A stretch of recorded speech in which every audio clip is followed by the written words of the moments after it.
Ahead on Daytime Buffalo, Hope Rises is here to introduce us to the Veteran of the Year honored by Western New York heroes.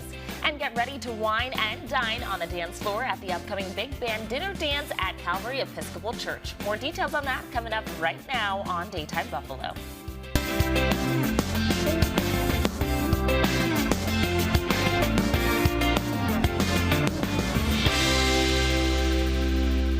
Good afternoon, hello, and welcome to Daytime Buffalo. I'm your host, Chelsea Lavelle.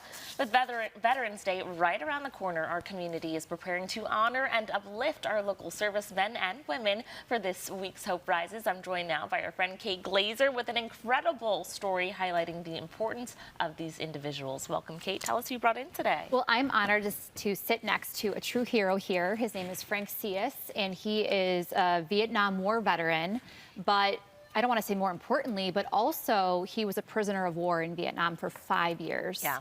I listened to his story 2 weeks ago, could not even walk away without tears in my eyes because what he went through and the sacrifice he made for our country is just so honorable. I'm honored to be here, Veteran of the Year for Western New York Heroes, and we're going to honor him on Friday night, but I'll let him share his story. Yeah, Frank, would you mind sharing a little bit about your story? Of course not. Oh, I'm born and raised in Buffalo, New York, and always wanted to join the Marines, so I joined the Marines, and I wanted to go to school. So I got schooling in the Marine Corps, and it took me into aviation. And when I graduated from aviation school, I applied for helicopter school. Well, they told us then at the graduation time that it's not going to be possible anymore, that the government wants us to go to Vietnam and fight the war because it was getting intense. Mm-hmm.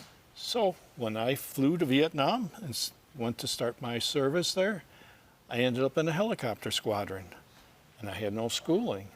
So what proceeded then is OJT, and I did that for about 4 months. And then I assumed the job of being a crew chief on a helicopter, and I did a lot of jobs flying around, reservicing, and taking care of the wounded and feeding our troops. So one day there came in a request for volunteers to join a mission, and I joined the mission. I ended up in another part of Vietnam that we had to fly up the coast to, and the mission took us to operations with Special Forces in the northern part of Laos. And what happened was we flew into this mission and dropped our troops off. And then shortly after that, they were requesting to be extracted, which means taken out. So we jumped back in our choppers, went to get them, and then we ended up going in to get them, and we started to lose helicopters on the approach to rescue the guys that were trapped. Well, they went in and got shot up and crashed in the LZ. So it was my turn to go in. So when I went in, nobody was shooting at me. So when we picked up our troops to keep going, we ended up getting shot down in another country. And we crashed into the enemy's village, and we had a fierce gun battle, and we were able to escape and run away. And we got away for 2 days, but they caught us. And these are the NVAs, which are the North Vietnamese regulars fighting in Laos. Well, they took me up to Hanoi, North Vietnam, and up there I was interrogated and put into a prison. And that prison, which I didn't know was going to turn out to be 3 years of my life in solitary confinement. Through the interrogations, they ceased interrogating, and just my punishment now was just to live in solitary. I was moved around several times and in other prisons, and still continued to be in solitary confinement. So I was introduced finally with civilians that were captured in South Vietnam, and we worked together and making ourselves friendly with a new friend. And I hadn't seen anybody in 3 years, so everybody was special looking to me. So we all stuck together till the war came to an end. And we were released from Hanoi, North Vietnam. And we ended up flying home to Laos, back to the States, where we got our physical exams after all our incarcerations. And at this point, they always asked every POW for your first meal what they can prepare for you. I requested a cheeseburger with french fries and a strawberry shake. And they looked at me and they says, no beer, no nothing, no alcohol. I says, strawberry milkshake. That's all. That's it. That was my favorite thing before I joined the Marines. And we ended up going back statesides and where I was situated for my POW exams that they did for us quite lengthy. And then after that, we were able to return home and be with our families. And the United States Navy took care of me and continued to give me physical exams. And the VA helped me regain my composure, being home and free again. And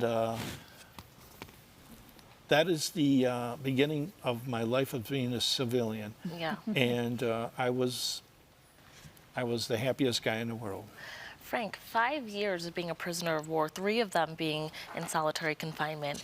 What was going through your mind? How did you get through that time? Well, I had to make adjustments to myself. When I was shot down, I stopped the bullet and I got it in my shoulder even today. And what was happening is that arm was not moving and things were not good. So I started exercising. And that was my main theory. Yeah. Get myself in good health, to be mentally good. And I prayed a lot. And I tried to keep track of a calendar by remembering every holy day there was in the book, you know. So I survived. There was a calendar on the wall in this one prison I was in. So I would take toilet paper and moisten it and put it on those numbers. So I started a new year of, yes, to keep track. Wow. And I wasn't off too much, about a year. Well, you are being honored coming up. Kate, tell us the details about Western New York Heroes in this upcoming gala. Yeah, so the Red, White, and Blue Gala is this Friday where Frank will be honored with Veteran of the Year. And it's a sold-out gala. About 1,000 people are going to go into the casino to honor Frank and other veterans that are there. Obviously, Veterans Day is coming up, so we want to honor those who serve our country. But you know, year-round, Western New York Heroes is doing so much for the community. Frank has a service dog who is here with us today, Georgie. So they do a lot for the community, and we need to really stop and thank our veterans for what they do to really protect us. Frank, I would love to know what it means for you to be honored as the Veteran of the Year. I was very, very surprised and shocked, really shocked that Really? I was chosen. I mean, I never had a clue. I just found out now from Kate. We kind of ruined the surprise, sorry. No, it's not, because when I saw it and then she said it, it was like matched perfectly, so Yeah. no harm done. But I got goosebumps. Yeah. Well, you have an incredible story. Thank you for your service. Thank you. And we're so excited to honor you in such a deserving way. Viewers, if you'd like to donate to the mission of Western New York Heroes to help them support our local veterans, like people like Frank, you can visit WNYHeroes.org or call the number on your screen. Thanks again for coming in. Thank you, Chelsea.